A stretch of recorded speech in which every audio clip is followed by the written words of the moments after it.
Thank you so much. Thank you very much. Thank you.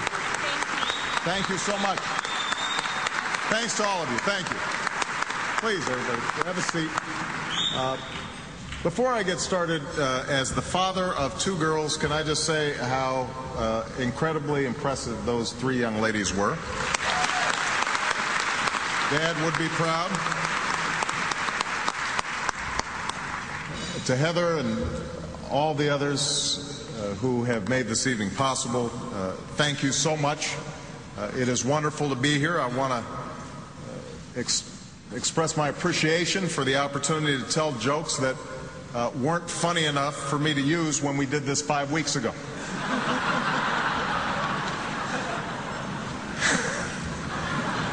Whatever. The jokes may not be as good, but neither is the guest list.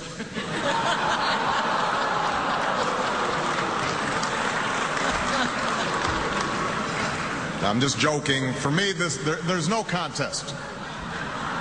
Why bother hanging out with celebrities when I can spend time with the people who made me one? I know where my bread is buttered. Plus, we have our own luminaries here in attendance. The junior senator from Wyoming, John Barrasso, is here.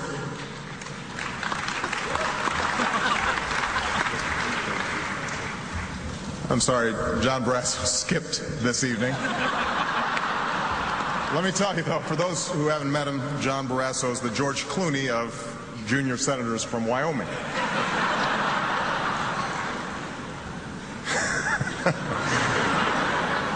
It is great to be here with so much talent from the world of TV and radio. Despite the flood of new media, I think your programming is more relevant than ever before. At least that's the impression I get when I read the blogs every day.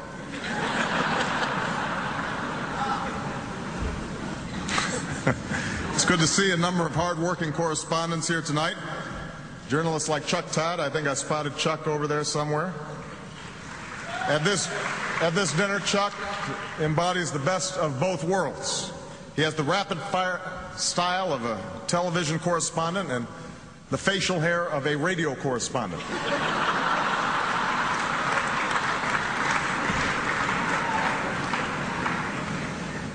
Mika Brzezinski is here, I believe, in the house.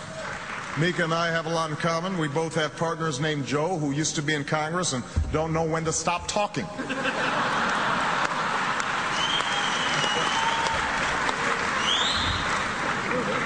And happening now, Wolf Blitzer is here. He's the only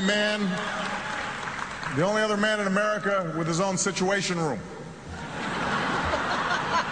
People assume that mine is cooler, but this is not the case. As hard as we've tried, we have not been able to generate the bandwidth necessary to turn Larry Summers into a hologram. We can't do it. Now, one person that you know could not be here tonight is Secretary Hillary Clinton. As most of you know, Hillary broke her elbow a few days ago on her way to the White House, and we all wish her a very speedy recovery. I do have to say, though, that while it's been reported as an accident, there were some suspicious circumstances. Just before the incident, Secret Service spotted Richard Holbrooke spraying WD-40 all over the driveway.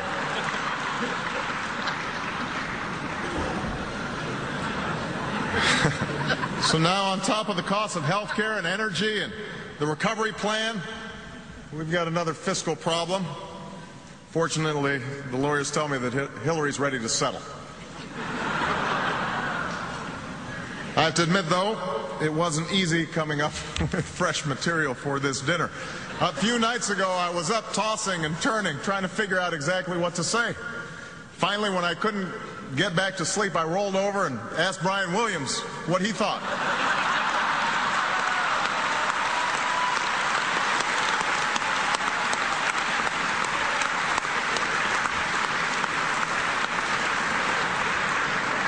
Now, the truth is, Brian Williams is actually a terrible house guest. He put an empty milk carton back in the fridge. Leaves his wet towels all over the Roosevelt room. We're pretty sure he clogged the toilet and didn't tell anybody.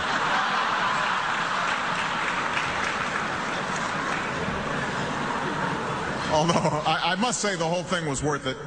Inside the Obama White House is my favorite new show. There's just something really compelling about the main character. It's wonderful narrative. Yeah. In fact, the show has been such a hit that all of you guys now want to come and tape one in my house. ABC is planning a series called Dancing with the Czars. TLC's got something called John and Kate plus Peter Orszag. That's going to be good. Nick at Night has a new take on an old classic, Leave It to Uyghurs.